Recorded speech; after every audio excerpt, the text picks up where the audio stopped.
this almost cooked my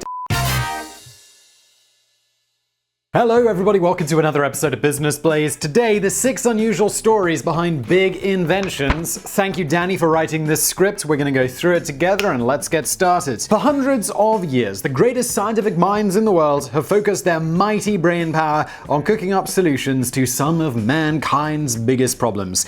Despite their best efforts, it's disappointing to see that they still haven't got around to inventing Ziploc cereal packets, batteries that last forever, a button on the TV that makes the lost remote control beep, or a cure for the hangover that doesn't involve raw eggs. Couple of points there, Danny. One, I've tried the raw egg thing for a hangover. Does not work at all. It just makes me feel like, oh, now my stomach is more upset than it was before. And also, there are 2 great inventions here. Like Ziploc cereal packets? I've genuinely never heard of that. It's genuinely an amazing idea. This video is brought to you by Whistler's Ziploc cereal packets. Get 10% off. Also, the button on the TV so you can relocate the remote control is also a brilliant idea. Although I feel like I've heard that before. Why does that not exist yet? But at least we have electronic banana slicers, toilet golf, and shoe umbrellas. I mean, I understand what an electronic banana slicer is, but what the hell's toilet golf? What's a shoe umbrella? So the idea is, let me just load up that image. I'll put that on screen. But you sit on a toilet and you putt. Shoe umbrellas. Is that like just an umbrella to protect your shoe? That seems completely pointless. Like, I feel like the shoe gets wet from underneath, not from above. Yeah, this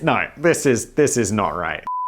However, some of the greatest or perhaps most popular inventions of all time have some intriguing origin stories behind them, which involve surprise inspiration, disastrous misfires, and discoveries that were based more on good fortune than a burning desire to change the world. I feel like a lot of inventions are based on good fortune rather like, can you imagine if you're I'm gonna become an inventor, and I'm gonna go out to the shed in the garden. Your friend says, oh Simon, what are you up to? I'm gonna invent something that's gonna change the world. Their response is, you arrogant prick. Take the microwave oven, for example. Self-taught American engineer Percy Spencer had been experimenting with microwave emissions back in 1945, but he certainly wasn't thinking about just heating up food. He had far more important fish to reheat on full power for 3 minutes before prodding with a fork. Following World War II, Percy found employment with the Raytheon Company. I once had an interview at the Raytheon Company. I didn't get the job. My life would be really different today if Raytheon had given me a job. Instead of being a YouTuber, I'd work for a defense contractor. He was fiddling around with microwave-emitting radar equipment for military use when he suddenly felt the strangest sensation in his trousers. Don't panic, it's not that kind of story. Percy had left a chocolate bar in his trouser pocket, and it had started to melt under the effects of microwave emissions. This accidental discovery led Percy onto a new mission to build a huge enclosed box which could zap electromagnetic radiation at food to heat it up. I don't know about this Percy dude, but if I've got a chocolate bar in my pocket and I'm working with this microwave technology or whatever, and you're like, and it's like, oh, this is melted. That chocolate bar is alarmingly close to other parts of my body. And I know how microwave works. Microwaves work by boiling the water in your body. So that chocolate bar, I'll be like, has this cooked my penis? Are my balls now a little bit cooked? And how would you know? Could you look at your skin? Because it would heat it inside. If you cook chicken in there, the inside's gonna cook quicker than the outside. So has he accidentally cooked part of himself? And so the idea of the microwave oven was born from war rather than convenient cooking. Incidentally, the very first food to be purposefully cooked in Spencer's experimental oven was popcorn, whilst the second was an egg which promptly exploded in the face of one of his colleagues. Oh, so they're having these things. It's in the box, but they haven't worked up to put a door on it yet. And is a microwave, does it have that what's that cage called? There's a cage which you can sit in which blocks microwave radiation, so if you put your hand on the microwave it doesn't cook your hand. So these guys, I would be so nervous about doing this. And it took a little while for the microwave oven to get its name and get into the kitchens of everyday homes. Raytheon were quick to file a patent application for Spencer's invention, and they launched the Raider range, catchy, in 1947. Wow, they've been around for a while. The only problem was it was absolutely massive. It weighed a ton, and it cost $5,000 to buy. I don't know, the last microwave I bought for my office was the equivalent $20. And now, that by the way, that $5,000, today's money, $56,000. Needless to say, it didn't immediately take off. Although it would be awesome. I feel today, if you're rich, it's yeah, you could buy a bigger house and a faster car and all of this stuff. But can you imagine being rich back in the day, $56,000, and you get a microwave, and you're like, yeah, Jeff, come round, we'll have some popcorn. He's like, how are you gonna make the popcorn?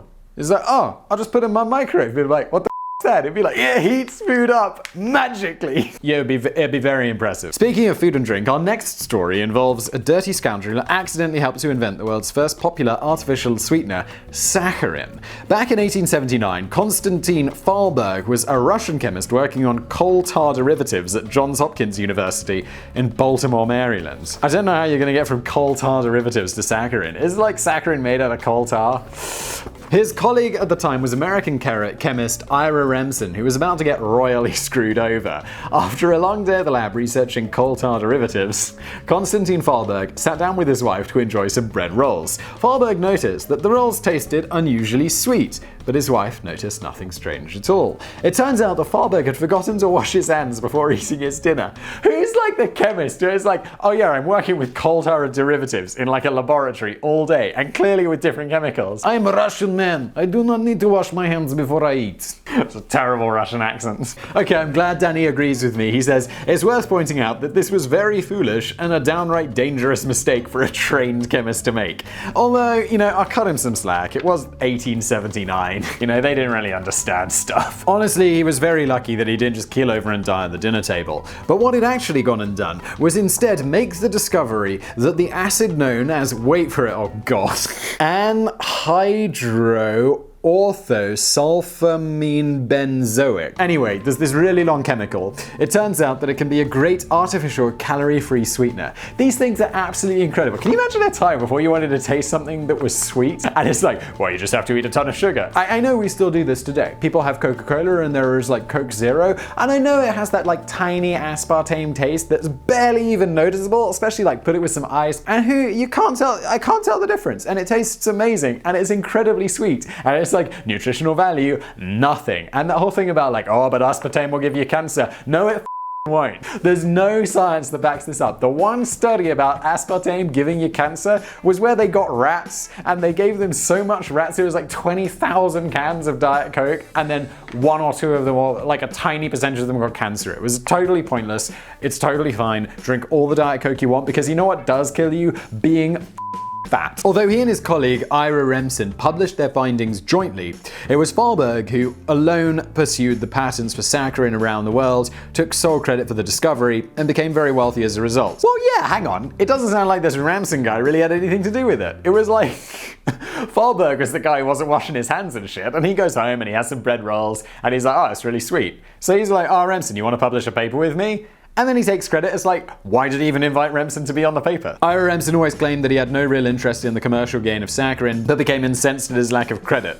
It's okay, Ira. You can be upset that he took all the money. I'm not upset that he took the money, I just wanted a credit. Except now he's like a billionaire. He's got a microwave in his house, Ira. That's how rich he is. He later commented that his former colleague is a scoundrel. It nauseates me to hear my name mentioned in the same breath with him. And Berg doesn't wash his hands before dinner either. He's the worst kind of scoundrel. He is. Next up.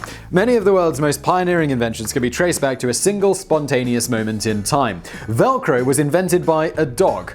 Walk. Ba-da-bum-bum. The dog did play a crucial role in the development of the hook and loop fastener. Back in 1941, the Swiss electric... Didn't they say like Velcro was invented by... I feel like there's a Star Trek movie where someone goes back in time and they invent Velcro or something like that, but no, it was in 1941 by a Swiss dude. Oh, there's that amazing movie, Garden State, with Zach Braff, where it's like this guy lives in this huge mansion and it's like, how did he get so rich? I invented silent Velcro.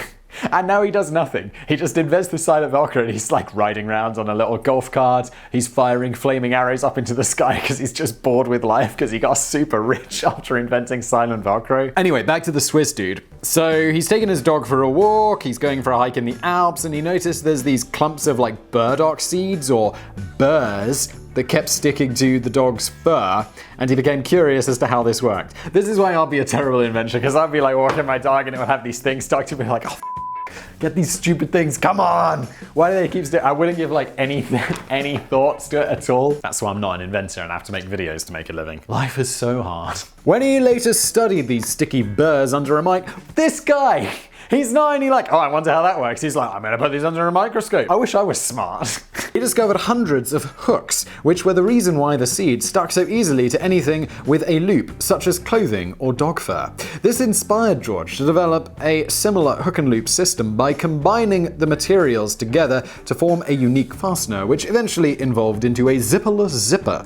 We now recognize this as Velcro. However, we shouldn't really refer to the invention itself as Velcro. That's simply the name of the company that George de Mestral founded to launch his hook and loop fastener product. Of course, the word Velcro has since become widely and very wrongly used to describe the product itself, much to the annoyance and occasional legal action of the brand. Why I care? Does Velcro make other stuff? I feel like Velcro is such a product that is like, it's okay, just make Velcro. Just own that, guys. You don't need to make anything else, and you don't need to sue people if they're calling, Velcro. I want to see, what other extremely notable products the Velcro company makes. Okay, it doesn't seem like they're notable for anything else. Somehow they managed to have 2,500 employees. What do you do? You make Velcro. This was 1941. Isn't it out of patent? Isn't it generic Velcro? How do you survive Velcro? However, if the Velcro company think they've got problems, consider the poor dog who inspired all of this in the first place, and he never received the slightest bit of credit, and his name has been completely forgotten by the history books. If it makes the dog feel any better, don't worry. In 1,000 years, George de Mestral will also be barely a footnote in history. Simon Whistler, it's not even going to be there at all. Good luck. We like to think that the dog's name was Velcro, but it probably wasn't. Next up, other great inventions started out as something else entirely. In the early 1950s, a British inventor called Edgar Ellington was determined to find a cure, or at least a good prevention, for trench foot, the nasty medical condition caused by exposure of the foot to cold conditions, which had become a huge problem in the First World War, hence the name. Yeah, I think this was people in the trenches. It wasn't just cold, it was also wet, and their feet would rot. I think the trench foot was a gangrenous type of condition where, you'd get nasty infections and your feet would fall off or something like that. I'm gonna look up some images of trench foot. Oh god, okay. I'm it doesn't look too bad. It looks just like the guys in the bath too long. And then you're oh god. Oh, that's not right. This isn't even an overreaction. There's this, I don't know why that's so, I look at horrible stuff all day. You see something and it'll be I didn't need to see that. But I don't know why, but the peeling of the skin off the feet is particularly bad. Okay, anyway, so trench foot. He came up with the idea of a waterproof sock, but it's fair to say that he stepped into a few teething problems during development. I don't know, whenever I go hiking, we talked in a recent video about waterproof stuff, and Danny was saying how he got some waterproof shoes, but they weren't really waterproof, or he was gonna buy waterproof shoes, but they weren't really waterproof. When I go hiking, I always just take some plastic bags. Whenever my boots get wet, I just put my feet in the plastic bag and then put the shoe, fresh socks, plastic bag, shoe over the top, problem solved. You get a little sweaty, but it's okay. I'm a genius. Why couldn't Edgar Ellington come up with this? I guess maybe he didn't have plastic bags? His first idea was to cover the sock in latex to make it completely watertight. It sounded like a good fat plan, but he found the latex was so tight it made the sock impossible to get on your foot. Have you guys ever worn one of those verruca socks? Where it's you're as a kid and you got a verruca or whatever. I'm not even sure what a verruca is, but I had it on my foot and you had to wear this weird plastic sock when you went swimming so you wouldn't pass this verruca onto other people. Remember once I had this verruca and I was taking the verruca sock off and it fell off. Oh. I think I've got an issue with feet. It sounded like a good plan, but the latex was so tight that it was impossible to get on your foot. So he tried heating the sock to make it more elastic. This kind of worked, but unfortunately it looked as if the sock had been damaged in the process. As optimistic as ever, Ellington tried filling the damaged sock with water on the off chance that it might still work on some level. Carrying water? Or to cool it down? It's these inventors, they're just trying some random the guy with the microwave. This almost cooked my Let's put a egg in it. What was that guy's name? Percy Spencer. I've got a desire to know if Percy Spencer had children. He's got a Wikipedia page, it's a good start. He has 3 children! So either it didn't cook his or he had children before. Alright, so this dude's filling his sock with water. Water comes gushing out of all sides. Frustrated with the whole damn thing, Ellington gave up on the idea and threw the sock at the table. The sock bomb exploded, splattering water. Oh, I know what he's inventing. He's inventing water bombs, isn't he? Can you imagine working for the Department of Defense or whatever, and it's we've got this huge medical problem. People's feet are rotting off in the trenches. And it's what's his face? Edgar's yeah, I'll fix that. I'm gonna go invent something for that. He comes back a month later and he's gentlemen, I present to you the water bomb. He had utterly failed in his mission to find a prevention for trench foot, but he immediately became inspired to invent water balloon toys for children, which sounds like loads more fun. I'm sure it didn't to all the people in the trenches who were like, my feet! But my feet, Edgar! He went on to reach soaring heights of success with his new inventions, which were initially sold as water grenades, before being rebranded to something a little less hostile. Staying on the subject of children's toys for our last and brief story, I'm sure that most people have fond memories of mucking about with PlayDoh, the modeling compound which was supposed to be used as an arts and crafts toy, although as a kid I generally preferred to bury my head in the Play-Doh and sniff it. Danny, you and I both. That stuff smelled great. Although I did like playing with it as well. My niece, she's about the Play-Doh age. And so she bought all these Play-Dohs and she puts them through this weird machine. And it's like, you get all these colors. It's like, what's the point? It all ends up brown within about 30 minutes. And the stuff is everywhere and it's horrible. But it does smell good. I'm surprised that nobody has ever thought to market an aftershave or fragrance based on this sweet, musky, vanilla-like fragrance. Honestly, Danny, I mean, I like the smell of it, but I'm not gonna start splashing it on my face. The weird thing about Play-Doh is when the pliable, putty-like substance was first invented and marketed in the 1930s, it wasn't a kid's toy at all. Noah McVicker worked for a company in Cincinnati called Kootol, who manufactured soap and cleaning products at the time. Noah's new invention for the company was originally sold in the United States as a wallpaper cleaner. Who cleans wallpaper? Which was effective at getting rid of coal residue from the walls of your... because people used to have fires inside. I mean, we have fires inside now, but like we got good chimneys and stuff. Following the Second World War, homes began to move away from coal-based heating, and washable vinyl wallpaper hit the market, leading to a dramatic drop in sales for Noah's cleaning product. However, in the 1950s, Noah's nephew, Joe McVicker, saved the company from going bankrupt. His relative, Kay Zuffel, worked as a nursery school teacher who was buying loads of the stuff so that her tiny tot students could play with it and also mold animal models. I feel this was risky, okay?